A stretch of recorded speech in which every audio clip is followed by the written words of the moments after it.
What is up, bros? Me, Josh, here. In today's video, we're going to go over the work in progress. Let me just say that work in progress. This is not a finalized version of this ship. This is the Tier 5 Italian battleship, the Giulio Cesare. Now, this is something that has been released kind of for a preview a little while ago, and its dispersion was a bit crazy, so it was a bit weak. And so they've since buffed it and put it on the level of, let's say, like a New York, Texas level of dispersion. And actually, this thing is pretty damn punishing for Tier 5. But it's not finalized, so we don't know if it's going to be stuck at this level. If it is, I could see some potential problems because this thing is an absolute beast at Tier 5. So it's kind of surprising that they're setting out another Tier 5 since they just released the October Revolution, the Tier 5 Russian ship. But hey, what do you know? It's going to be the second Italian ship, and actually, in my opinion, the first good Italian ship if it comes out in this area. So let's kind of go over the quick aspects of this ship. Hit points 45,500. Let's compare that to like the New York. It's pretty competitive. You're right there. One of the upsides of this ship is its stealth, so it doesn't need this massive hit pool since it's going to be spotted from space. Torpedo protection. 21%. It's actually pretty competitive for this tier. Main batteries. So you're going to be shooting 2 sets of 2 and 2 sets of 3 and a 30-second reload. So lots of shells going out, 10 shells, and at 320 millimeters. So you're pretty competitive. Kind of the smaller one, but since you have so many shells going out, you're kind of like the October Revolution, but you're not as big of a shell as, let's say, the Texas, or I think it's the one of them has a really big shell as well. So you are very competitive. I still think you're not going to be, if something is angled towards you, you're going to be bouncing a lot of shells because of the armor. But still, anything broadside, cruiser, you're going to absolutely demolish because this dispersion is pretty gnarly. And I'll show you that in a little bit of gameplay. But dispersion, pretty, I guess, pretty close to this. For me, it was giving me a lot of nice flat lines of dispersion left to right, and would absolutely just destroy things if you got a broadside. So angled, they're going to be able to angle on with their armor pretty well, but it's going to absolutely punish broadside ships as they're going to basically punish you because your armor is pretty lackluster from compared to a lot of other ships. So like I said, one of the trade-offs is your detection is insanely low for this tier. This is with, of course, a 10-point captain or a concealment expert captain. So, but secondaries, you're, at this tier, your range is only going to be so mediocre. You know, you're going to be able to get just under 5 kilometers, so it is going to help maybe against a brawling situation or something like that, but not going to rely on secondaries too much at this tier. AA, actually, it had pretty decent AA. It's no Texas, but compared to a lot of the other ships, its AA was pretty decent. I was shooting down a few planes here and there, but you're not going to be clearing the sky like a Texas would or anything like that. And my captain's a little specced out for it, nothing crazy with AFT and the module, and we got up to about 50. So your range on this actually with AFT is 5.7, but your real damage doesn't really start going until about 5 kilometers. So you'll knock a couple out. One good thing is at this tier, really, you're going to be going against most CVs. Now, you will go against 6s and 7s still, but the potential for going against 5s, which can still only manual drop, so you have a little bit of time to still avoid those torps, but you will knock a couple planes out of the sky. But as the game goes on, since the battleships you're most likely going to be playing against are Royal Navy, they're probably just going to burn all of the AA modules off, so then you kind of be out of luck for that. Maneuverability, this thing is pretty quick. I mean, comparing to a Texas or a New York, 20 knots, and this is going 27. This is a pretty speedy battleship. It almost looks like a kind of a heavy cruiser, kind of like the Graf Spee is. But very quick for this battleship, and like I said, very stealthy. So you have some things working for you, and this thing can absolutely annihilate. Now, I am using my Duca captain, so this captain is a little weird. I wouldn't recommend a lot of this stuff, but this is kind of what I'm running right now. Of course, I would switch up for like some normal battleship stuff over here, but running concealment, I think this is the main thing for this battleship because it lets you disengage from these other fights and then lets you go for it. But let's switch over to modules really quick, and then we'll jump into some quick gameplay. Pretty basic for tier 5. Main armament mod 1, you don't want to lose your main bats. Give your A range as much as possible, so I do like this. I don't think anything else is really worth it. You're not going to get anything out of secondary batteries, and you're really not going to get anything out of this. In my opinion, I think AA is by far the best, and then grabbing damage control system mod 1 for being on fire as less as possible, and of course flooding as less as possible. Let's dive into some gameplay, and I'll kind of show you guys the strength of this ship and how well it plays against its tier 5 counterpart. Here we are on Big Race with Giulio Cesare. And I gotta say, first of all, this is a sexy looking battleship. This is a sexy looking ship. I'll give the Italian lines this so far. Even though I hate the Duke, I think the Duke is decent looking. This though, I think is probably one of the sexiest looking battleships. That they did it right with this one at least. But how strong is it? It's pretty damn strong. The thing about this ship is it has low detection, has decent AA. It's not the best AA, but decent AA. Decent reload for this tier at 30 seconds. It's not insanely high, insanely fast, but and the dispersion on this is insanely strong. Now, first a little bit of this game is gonna be a little boring because I see the CVs trying to strike my CV, so I have to go defend since I'm basically the only real AA ship on this, and our guy is a strike bogan accident instead of a fighter or even balance. But so that's gonna be a little boring about me doing this big circle. But anyways, this ship's dispersion is the reason why, one, it's very strong, and two, it might be too powerful. Now everyone's been throwing around this sigma of 1.9 on this ship, and what that basically means is the dispersion on this ship is very very horizontal, basically. With the kind of like the water line. So it's a nice left to right straight kind of line of dispersion. You'll kind of see it in the upcoming shots from this ship. It's very, very accurate, and it kind of just throws these lasers at these ships. Now at this tier, with how fragile cruisers are, and you see it a lot with tier 6 cruisers as well, this can be a very punishing tier for cruisers because of, one, how many battleships there are, how unpopular the battleship class is at this tier, and just how fragile the cruisers are. I mean, how many people have played in an Omaha and have gotten absolutely sliced up by a battleship? It's just, it can be pretty nuts. And this one is probably the most accurate battleship at tier 5. I don't even think it's even close. So very, very strong ship in that aspect, and kind of almost the worry of this ship maybe being a bit too powerful for this tier for right now. But I'll hopefully show you why in a bit of a second. But all in all, I like this play style. You know, it's getting away from this it's the thing that's nice about this ship is it's very, very stealthy for this tier. By far the stealthiest battleship at this tier, and you're not flinging HE, so I'm very happy. It's a battleship, so you're gonna be shooting AP, and the AP actually hits very, very hard on broadside targets. Unless if you're in Omaha, then all you do is take overpens. So he got very, very lucky, and he continues to get lucky this whole goddamn game.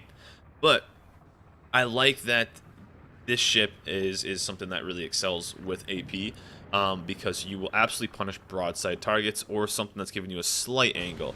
Now, if Surf is actually starting to angle correctly, then you run into your problem because you're only throwing 320 millimeters down range. So that isn't going to be able to bounce a lot. You're not going to have a crazy armor like you would in a German battleship or something like that, where you can kind of, you know, you'll take alpha damage, but you won't take citadels. You will get punished. Your armor is relatively low, and your the shell type is pretty low. So but this is the perfect example right here about what your shells can do, especially if something starts to give you a decent angle and isn't really heavily armored. So this Kuma is going to demonstrate what this ship has the capability of doing, and as you can see, that dispersion is pretty disgustingly good, especially at this tier. And down he goes, a perfect 20k. That's something you'll see out of, let's say, like a Montana, like a tier 10, more than you will at low tiers. At low tiers, you kind of get that sporadic shotgun-esque battleship dispersion. That was something you see a lot more in high tiers. You'd see out of almost like a Hindenburg. So the dispersion is pretty disgustingly good. And as you can see, we just continue to just rip through these guys. So that's what I'm saying. It gives you a nice left to right, basically horizontal with the water line. Is really strong. So basically trying to help out our CV here a little bit with our AA. The AA rating gets up to about 50, and the damage is okay on it. You're not going to be like a Texas or anything like that. You're not going to be rocking clear skies or anything in that means, but you will shoot down a couple planes here and there. But I mean, he's flying his planes within my AA range, and there's just nothing I can really do. I wasn't able to really help my plane out, even when he was 2-3 kilometers, which is when the AA is really going. we still only shot down 2 planes. So the AA is there. You will do some damage, but you're not going to be clearing out all the planes or anything like that. You're probably just going to get a plane here and there, and as the game goes, and you have Omahas, and you have Royal Navy battleships, and you have other battleships, your AA won't really last too long. So by the end of the game, that AA that you did have will be, I wouldn't say useless, but I mean our biggest AA was right about 5 kilometers, and we're still not even shooting on a single plane from this. I think we maybe snag a couple on its way out, or it might just be these spotter planes. But yeah, not too much we could really do, and you'll knock on a couple here and there. I guess it's kind of nice for maybe some spotter planes, something that's spotting you, or a division mate or something like that. But in the long run, don't expect to see 20 plane kills from this ship. I just don't think it can do it, at least on a consistent basis. You'd have to be pretty lucky. Maybe you go buy some AFK planes or something like that. And there you go, some more overpens on that Omaha. So at 320 millimeters, you are, I would say, very competitive, but you're on the smaller caliber for this tier. Stuff like the New York and some of the German battleships, they have stuff that is much bigger, the 350, 356. This at 320. You're bigger than the October Revolution, but your calibers aren't the smallest, aren't the biggest, I guess is what I'm trying to say. Basically what you will do is you will, with this shell type, you will profit from stuff sailing broadside, as this Texas, as that Kuma was. If things start to angle into you at all and use their armor properly, there's nothing you can do. You're just going to bounce. So one, being very patient, waiting for things to give you that right angle. I mean, 14 kilometers on a Texas broadside, you're going to be able to get a citadel on them. I would consider that pretty dang strong. And especially against like a cruiser. I mean, of course you can blap with anything, but I think you can blap a cruiser on more of a consistent basis with this ship because of how good the dispersion is. But yeah, so things going for this ship. One, of course, dispersion. Two, its stealth is crazy, crazy, crazy good. By far the lowest at this tier. I don't even think it's even close. And that's, of course, with we're rocking a 10-point captain that has concealment. So you will be detected at least. You're able to do it. Even though you have one of the smaller health pools for this tier battleship-wise, you can get in and out of the fight and disengage if needed. Unlike a lot of battleships that are kind of spotted from space, you know, the Congo, the Texas, stuff like that. Those things are spotted from a long way and have a really, really tough time disengaging, especially that's one thing that makes the ship decent. Even when it gets up tiered, you have the ability to then disengage and get a little bit closer to the enemy, because your range is 16.4, which is fine at this tier, but as you get up tiered, you will kind of run into some trouble with being able to reach targets as they can reach you. But since your detection is so low, it does make you competitive getting up tiered to those tier 6s and 7s. You know, if you're going against Fusos and stuff like that have, you know, 20-kilometer range, but they're spotted at 14 kilometers, you can get in there a little bit and be in an effective range. You use your armor and get a nice little broadside on him before he's able to really start firing back at you. You know, maybe get even a second salvo in before he's able to sand these guns on the other side. So that is a really, really nice part of the ship. It's also very fast at 27 knots top speed compared to the Texas. There's no way this guy would ever get away from me. You're almost like a cruiser at this tier. And I made the comparison to, let's say, the Graf Spee. It does kind of look like the Graf Spee, kind of that heavy cruiser, smaller battleship style, and I like that. I like that kind of play style. It's a little different, and I like different in World Warships. So this battleship is nice. It's a nice low-tier stealthy battleship.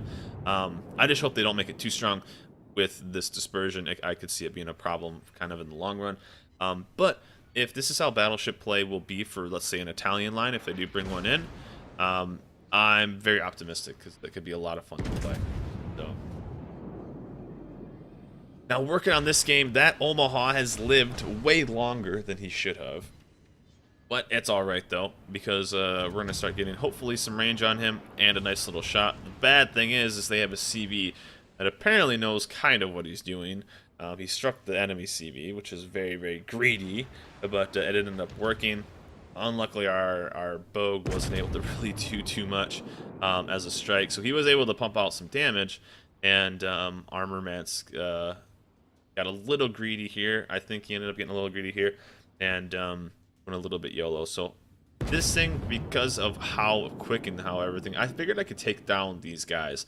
My problem was potentially the CV, and that was kind of it. I feel like I could just, if we just kind of played the slow game and won the long game, I think we'd be okay. Especially if the Murmansk and I stayed together.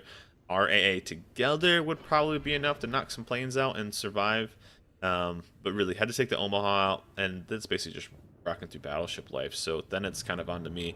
And I was even thinking about maybe putting some damage on the Texas, and then going and pushing through, and getting maybe like a double strike on these guys, going for the kill on the Ram. That would put us back into the driver's seat of this game. Maybe killing the Orion or something like that.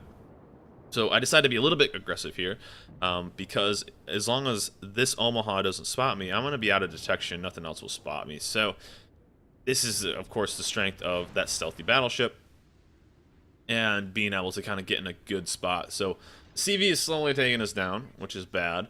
And this is a spot where you'd maybe, like if I had a Texas AA on this, I would have been able to probably save our CV completely, would have been able to do a lot more damage. But like, I knocked down 4 planes this entire game. With the 50, it almost seems kind of like, I felt like I would have shot down more planes with a very similar AA rating if I was in the Texas. Or if I was in the Congo. The Congo has a very similar AA rating to this. And I felt like I would have been I would have had a little bit better chance. So, as we get around this island, Omaha's going to push around, so we'll snag this little kill right here. A broadside cruiser at that range is going to be almost a guarantee every time. And about damn time, and I think we get a Citadel here. No, we don't get a Citadel. We only hit that guy with overpens, so here we go. But I need that Orion to get taken out, and if he gets taken out, then we'll probably be pretty competitive here, and we can start pumping some damage in. So this is the strength of this ship, right? Angled, he's a slight angle, but mainly broadside here. And this is going to show you aren't invincible. I took a pretty solid hit right there. I took a Citadel.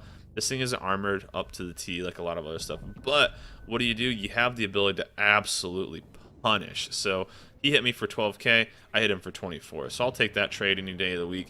But this thing doesn't have a ton of armor. And down goes our Murmansk. I wish you wouldn't have done that. He got a little aggressive there. And we definitely needed him to stay alive. But this ship really does do a massive amount of damage. And all you have to do is just kind of wait and be patient for those broadsides. So it's not looking very good for us right here. But I figured I would keep an aggressive angle, because then the New York would keep aggressive angle. And I just had to go for the high risk, high reward moves right here. And can't really disengage because everything's too close, but the shot is in, and boom, there you go. That's 5 full pens on that. I don't know if I would have got the same shot with any other battleship of this tier. And again with this, I just kept a pretty aggressive line on this guy. I was hoping he would just turn completely broadside, but he did end up playing this very correctly, and I was like, hey, maybe I can get a solo warrior. He smacks me pretty hard right here. I wasn't quite expecting that, and then he actually was smart enough to turn in. His no camo fooled me, and I was thinking maybe I could do it, but I thought if I killed him right there, maybe I would have got it. So I decided to go very aggressive here. Didn't pay off, got destroyed, and but we ended up having a nice little game right here. We ended up getting I think killed pretty quickly here, but the strength of this ship, detection, guns hit very hard on broadside targets. And boom, down we go. So this ship has a great potential of being a lot of fun. 4 kills, 125k damage. And gotta remember that I spent majority of the game doing a little bit of AA for our CV, so probably would have been near maybe 150 or so. But this ship is really good. Upsides, you're fast, maneuverability is good. Your guns are good if something's broadside. And concealment is crazy good. Really good. Downside, you're not heavily armored. You will get absolutely punished, as you saw kind of late in that game. You will get punished for armor. Your AA, the number seems high, but you're not going to shoot down too much, and most likely aren't going to have too much anyway. So you are susceptible to planes, and really, I like this ship. It's really good right now. It's still work in progress. I think it might be a little bit too strong of a ship for tier 5. Just something this accurate at this low of a tier seems a bit weird and seems like it might be a bit unbalanced in the long run. But Giulio Cesare, Giulio, whatever you want to call it, whatever it's called, I apologize if I slaughtered it. Overall, right now, definitely good. Maybe a bit too good, but we'll see how it goes. Guys, hope you like this review, this preview, I guess you could call it. Let me know in the comments what you guys think of this ship. Sexy looking ship for sure. And remember, like, subscribe, and I'll see you guys next time.